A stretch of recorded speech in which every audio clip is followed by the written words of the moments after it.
এই মুহূর্তে আমাদের দুই প্রতিনিধি আমাদের সঙ্গে রয়েছেন। ব্রেবন রোড থেকে রয়েছেন সন্দীপ সরকার এবং সোমা দাস রয়েছেন শিয়ালদা স্টেশন চত্বর থেকে। শিয়ালদা স্টেশন আপনারা জানেন যে কলকাতা শহরের অন্যতম প্রবেশ পথ। আমি শুরুতে একবার সোমার কাছে সেখানের পরিস্থিতিটাই জানতে চাইবো। সোমা, গতকাল রাত থেকেই আমরা দেখেছি যে অনেকেই এই সমাবেশ স্থলের দিকে আসতে শুরু করে দিয়েছেন। আজ সকাল থেকে শহরমুখী জেলার তৃণমূল কংগ্রেস কর্মী সমর্থকরা, সেই ছবি যদি আমাদের সামনে তুলে ধরো প্লিজ।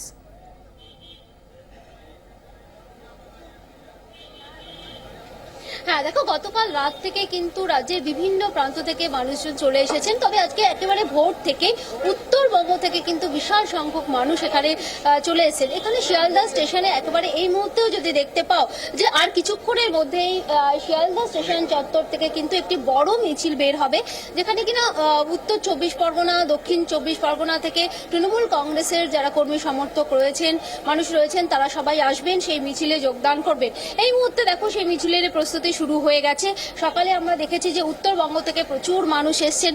তাদেরকে একেবারে এই শিয়ালদা স্টেশন থেকে বিভিন্ন জায়গায় তাদেরকে থাকার জন্য তারা যেখানে থাকবেন সেখানে খাওয়া দাওয়া করবেন। অর্থাৎ দেখো, নেতাজি ইনডোর স্টেডিয়াম বলো বা সল্টলেক স্টেডিয়াম বলো বা ক্ষুদিরাম অনুশীলন কেন্দ্র বলো, সেখানে তাদেরকে নিয়ে যাওয়া হয়েছে। এই মুহূর্তে এখান থেকে আর কোনো ম্যাটাডোর করে কাউকে নিয়ে যাওয়া হচ্ছে না। এখন যেটা এখানে প্রস্তুতি চলছে সেটা হচ্ছে যে বিশাল একটা মিছিল এখান থেকে বেরোবে। সেই মিছিল একেবারে এখান শিয়ালদা স্টেশন থেকে বেরিয়ে সেটা এসএন ব্যানার্জি রোড হয়ে কিন্তু একেবারে ধর্মতলা মুখী হবে। এখানে রয়েছেন অনেক মহিলা রয়েছেন যারা এসেছেন, তাদের সঙ্গে একটু কথা বলে নেব যে আজকে তারা মুখ্যমন্ত্রীর কাছ থেকে ঠিক কি শুনতে চাইছেন। হ্যাঁ, আপনি কোথা থেকে এসেছেন? আমি এসছি সগুনা অঞ্চলের সভানেত্রী, প্রাক্তন সভানেত্রী পাউল সরকার।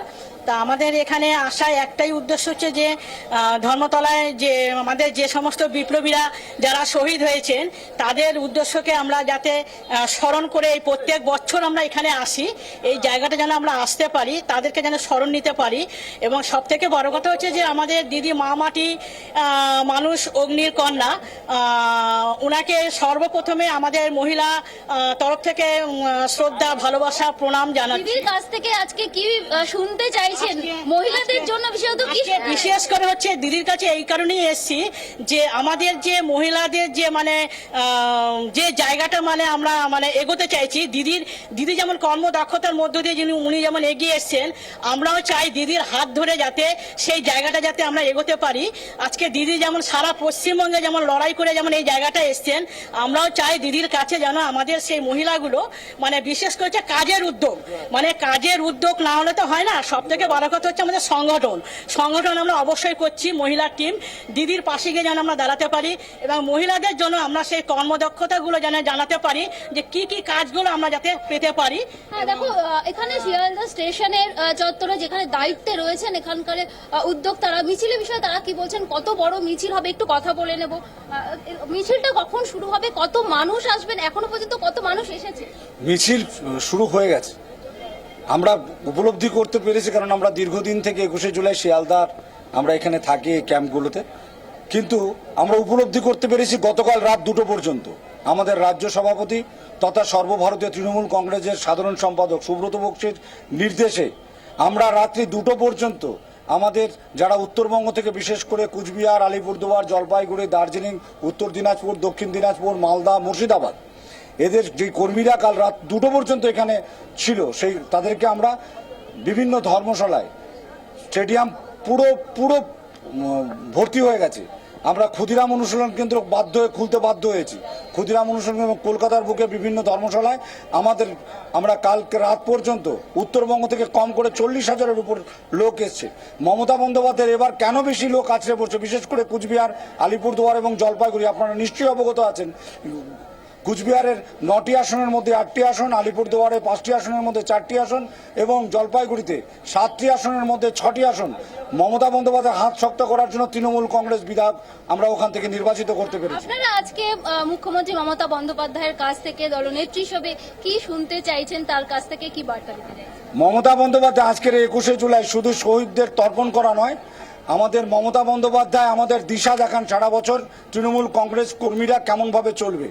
সেই দিশার দেখার জন্য মমতা বন্দ্যোপাধ্যায়ের নির্দেশ, যিনি আজকে 12টার পর যে ধর্মতলার মঞ্চ থেকে যে উনি নির্দেশ দেবেন, সেই নির্দেশগুলো আমরা যারা একেবারেই সময় একদম এটাই যে 21শে জুলাইয়ের মঞ্চটাই কার্যত মমতা বন্দ্যোপাধ্যায় তিনি বার্তা দেওয়ার, দিক নির্দেশ দেওয়ার জন্য বেছে নেন এবং সে কারণেই সমস্ত তৃণমূল কংগ্রেস কর্মী সমর্থক নেতারা উদ্গ্রীব থাকেন যে মমতা বন্দ্যোপাধ্যায় কি বার্তা দেন। আমি চলে যাব ব্রেবন রোডে সন্দীপ সরকারের কাছে। সন্দীপ, তোমার ওখান থেকে আমি দেখতে পাচ্ছি যে ইতিমধ্যে তৃণমূল কংগ্রেস কর্মী সমর্থকরা তাদের দেখা যাচ্ছে তারা তাদের গন্তব্য আজকে একটাই, সমাবেশ স্থল। যদি আমাদের দেখাও ছবিটা।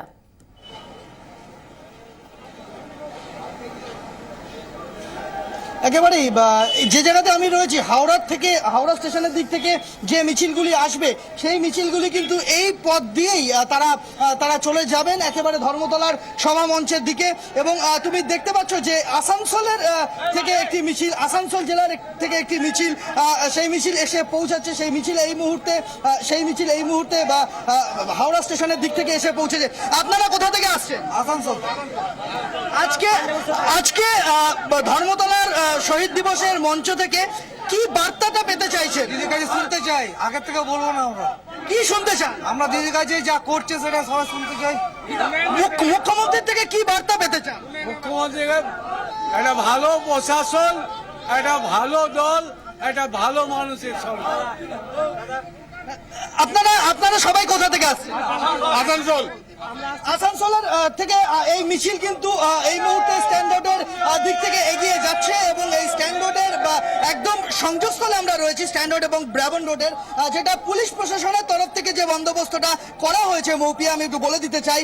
হাওড়ার দিক থেকে যে মিছিলগুলি আসবে তা সে গাড়ি নিয়েই কেউ আসুন, বাস নিয়েই আসুন, বা ম্যাটাডোরে আসুন, বা অন্য কোনোভাবে কোনো সড়ক পথে গাড়ি করে আসুন, সেই গাড়ি কিন্তু সরাসরি চলে যাবে একেবারে ব্রাবন রোডের যে স্ট্যান্ড রোড এবং ব্রাবন রোডের সংযোগস্থলে যে বড়বাজার ফ্লাইওভার রয়েছে, সেই ফ্লাইওভার দিয়ে সেই গাড়িগুলিকে পাঠিয়ে দেওয়া হবে ট্রিবোর্ড হয়ে সেন্ট্রাল এভিনিউ এর দিকে। আর যারা পায়ে হেঁটে এই ঠিক যেরকম এই আসানসোলের থেকে যারা আসছিলেন এরকম যারা মিছিল করে আসবেন তাদের জন্য ব্যবস্থা করা হয়েছে স্ট্যান্ড রোড দিয়ে। তারা স্ট্যান্ড রোড দিয়ে যাবেন, তারা যে বড়বাজার ফ্লাইওভার সেটায় তারা উঠতে পারবেন না। স্ট্যান্ড রোড দিয়ে গিয়ে তাদেরকে কিংসওয়ে ধরে তাদেরকে পৌঁছাতে হবে ধর্মতলায় সভা মঞ্চের দিকে। পুলিশ প্রশাসনের তরফ থেকে এরকমটাই একটা আয়োজন করা হয়েছে। তবে অবশ্যই সব আয়োজন কিন্তু একটা সময়ের পর যদি ভিড় বাড়তে থাকে তাহলে নতুন করে রুট পরিবর্তন করা হতে পারে, সেই অপশনটাও কিন্তু খোলা রাখা হয়েছে। মৌপিয়া। সন্দীপ, তোমার পেছনে অনেকেই দাঁড়িয়ে রয়েছেন, একদম ইয়াং যারা হতে পারে, তারা হয়তো তৃণমূল কংগ্রেস ছাত্র পরিষদ করেন বা যুব কর্মী, তাদের সঙ্গে একটু কথা বলা যাবে? তারা কি এক্সপেক্ট করছেন মমতা বন্দ্যোপাধ্যায়ের কাছ থেকে, দলনেত্রীর কাছ থেকে? আমি কথা বলছি মৌপিয়া, যারা রয়েছেন আপনারা মিছিলেই আসছেন? কোথা থেকে আসছেন? আমরা আলিপুরদুয়ার জেলা থেকে আসছি। আলিপুরদুয়ার জেলা থেকে। আজকে মুখ্যমন্ত্রীর সভাস্থলে আসার উদ্দেশ্যটা কি উদ্দেশ্য নিয়ে আসছেন? শহীদ দিবস স্মরণে উপলক্ষে। কি মুখ্যমন্ত্রীর কাছে কি বার্তা চাইছেন, মুখ্যমন্ত্রীর কাছে কি শুনতে চাইছেন? এই শহীদ দিবস নিয়ে কিছু বলবে, বাংলার মানুষকে নিয়ে কিছু বলবে, এটাই। আরো কয়েকজনের সাথে কথা বলে নেবো। আপনি যদি একটু সামনে এগিয়ে আসেন। আপনি কোথা থেকে আসছেন? আমি আলিপুরদুয়ার থেকে আসছি। মুখ্যমন্ত্রীর এই মুখ্যমন্ত্রী প্রধান বক্তা আজকের 21শে জুলাই শহীদ দিবসের মঞ্চে, মুখ্যমন্ত্রীর কাছে কি বার্তা পেতে চান? মুখ্যমন্ত্রীর কাছ থেকে এটাই বার্তা পেতে চাই যে আগামী দিনে যেন সে দেশের উন্নতি দিন দিন বাড়তে থাকে, এটাই আমরা চাই। আপনি কোথা থেকে আসছেন? মুর্শিদাবাদ থেকে এসেছি, জঙ্গিপুর থেকে। আজকে আপনারও কি গন্তব্য 21শে জুলাই? 21 জুলাই মমতা ব্যানার্জির উদ্দেশ্যে। কি বার্তা পেতে চাইছেন, কি শুনতে চান মুখ্যমন্ত্রীর কাছে? পশ্চিমবঙ্গে মুখ্যমন্ত্রী যে কাজগুলো করেছেন আমরা খুব আনন্দিত। আর জঙ্গিপুরের উনি প্রথম আমাদের এমএলএ করেছেন, ওনার কৃতিত্বে আমরা তাকে ধন্যবাদ জানাচ্ছি মমতা ব্যানার্জিকে। এই মমতা ব্যানার্জি এই ধরনের কাজ আরো রাজ্য বুকে ছড়িয়ে দেখ, আমরা মমতা ব্যানার্জিকে সবসময় জানাই, তার প্রতি আমাদের কৃতজ্ঞ এবং শ্রদ্ধা। কোথা থেকে আসছেন আপনি? মুর্শিদাবাদ থেকে। মুখ্যমন্ত্রীর এই সভাস্থলে দিকে আপনারা যাচ্ছেন দেখতে পাচ্ছি, কি শুনতে চান মুখ্যমন্ত্রীর কাছে? শুনতে চাই যে পশ্চিমবঙ্গে আরো উন্নয়ন, যে সমস্ত জায়গাতে এই 34 বছরে কোন রকম উন্নয়ন হয়নি, মমতা ব্যানার্জির মাধ্যমে যাতে সেই জায়গায় বার্তা মুখ্যমন্ত্রী সেই বিষয়ে কি বলেন সেটাই জানতে চাই। এবং আরো যে সমস্ত আইন শৃঙ্খলার ব্যাপারেও বেশ কিছুটা আছে, উনি আজকে এই 21শে জুলাইয়ের শহীদ ইয়েতে আরো বার্তা দিবেন যাতে যে সমস্ত এলাকাতে বিভিন্ন ধরনের আইন শৃঙ্খলা আছে তাতে যেন আরো উন্নত হয়। মৌপিয়া, দক্ষিণবঙ্গ উত্তরবঙ্গ দুদিকের মানুষজনকে আমরা এখানে পেলাম, যাদের গন্তব্য এই মুহূর্তে ধর্মতলা, এবং যত সময় গড়াবে এই ভিড়টা বাড়বে। এখন কিছুটা বিক্ষিপ্ত ভিড়। সন্দীপ, আমাদের সঙ্গে থাকো। আমাদের আরেক প্রতিনিধি এই মুহূর্তে আমাদের সঙ্গে জয়েন করছে, শ্রেয়সী গাঙ্গুলি, বিড়লা তারামণ্ডল চত্বর থেকে। আজকের যদি আমরা দেখি যে সমাবেশ স্থল এবং তার বিন্যাসটা যদি দেখি, যে মানচিত্রটা যদি দেখি, তাহলে ওই জায়গাটা, ওই সংযোগ স্থলটা অত্যন্ত ক্রুশিয়াল একটা সংযোগ স্থল। আমি সরাসরি শ্রেয়সীর কাছে জানতে যাবো। শ্রেয়সী, দেখো, এখনো পর্যন্ত যে পরিস্থিতি, সেখানে কিন্তু সকালবেলা আমরা যখন 8টার সময় দেখেছিলাম এই অংশ, তখন যাচ্ছিল, তার থেকে কিন্তু পরিস্থিতি ক্রমশ বদলাচ্ছে এবং অচিরেই খুব তাড়াতাড়ি যে এই জায়গায় মানুষের ঢল নামবে, রাস্তা অবরুদ্ধ হতে চলেছে, তার কিন্তু ইঙ্গিত সুস্পষ্ট। এবং এক্ষেত্রে এই মুহূর্তে তুমি দেখতে পাচ্ছ, এই মুহূর্তে মূলত বেসরকারি অফিসে যারা কাজ করেন সেই মানুষদের ভিড় কিন্তু এখানে রয়েছে। কিন্তু পাশাপাশি তারা এই মুহূর্তে তারা যেমন একদিকে অফিসের দিকে যাচ্ছে, ঠিক তেমনই কিন্তু এই মুহূর্তে বেশ কিছু এরকম মানুষও রয়েছেন যাদের উদ্দেশ্য বা যাদের গন্তব্যস্থল হচ্ছে সভাস্থল, সভামঞ্চ, কিন্তু তারা কিন্তু এখনো পর্যন্ত এইখানে ইতস্তত ঘুরছেন। কেউ মাঝে মাঝে বিড়লা প্ল্যানেটোরিয়ামের দিকে যাচ্ছেন, কেউ ভিক্টোরিয়া দিকে যাচ্ছেন। অর্থাৎ কিছুটা হয়তো উদ্দেশ্য এরকম যে সভা শুরু হতে সবার সময় দেওয়া রয়েছে বেলা 12টা, ফলে তার আগে যতটুকু পারা যায় একটু এদিক ওদিক ঘুরে নিয়ে তারপরে সভামঞ্চের দিকে যাওয়া। অন্যদিকে কিন্তু এখানে দেখতে পাচ্ছ, ঠিক বিড়লা প্ল্যানেটোরিয়ামের সামনে কিন্তু হেল্প ডেস্ক বসানো হয়েছে, যাতে বহু গ্রাম থেকে, দূর দূরান্ত থেকে যারা এসছেন, তারা যাতে কোনো রকমের সমস্যায় না পড়েন, তারা যাতে নির্দিষ্ট জায়গায় ঠিক সময় পৌঁছে যেতে পারেন। কারণ কলকাতা শহরে সঠিকভাবে সব জায়গায় তাদের জানা নেই, ফলে সেই জন্য কিন্তু হেল্প ডেস্ক রয়েছে। অন্যদিকে যে বিষয়টা কিন্তু সবচেয়ে বেশি উল্লেখযোগ্য, সেটা হচ্ছে পুলিশের অ্যারেঞ্জমেন্ট।